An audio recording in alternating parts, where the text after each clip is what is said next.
আপনারা আমার আশেপাশে একটা মৃত কাণ্ডে অনেক ছত্রাক দেখতে পাচ্ছেন, ফ্রুটিং বডিগুলি।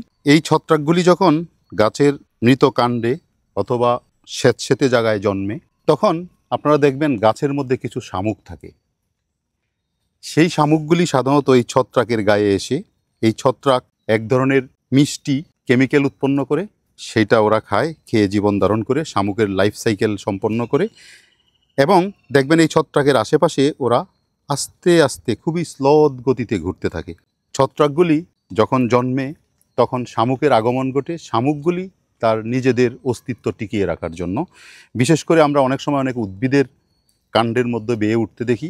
সেই উদ্ভিদের কাণ্ডের মধ্যে যখন বেয়ে উঠে তখন কাণ্ড থেকে যে নরম টিস্যুগুলি আছে সেই টিস্যুগুলিকে সাক করে নষ্ট করে দেয়। এছাড়া ছত্রাকের ক্ষেত্রেও তাই।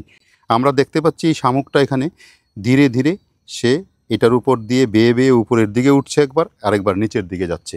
এই উঠার সময় এবং নামার সময় সে তার মিষ্টি রাসায়নিক উপাদান আছে এটাতে, এটা গ্রহণ করে সে তার জৈবনিক কার্যাদি সম্পন্ন করছে।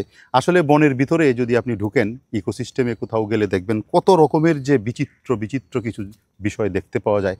আসলে একটু যদি খুব নিবিড়ভাবে আপনি পর্যবেক্ষণ করেন তাহলে সত্যিই আপনি উপভোগ করতে পারবেন।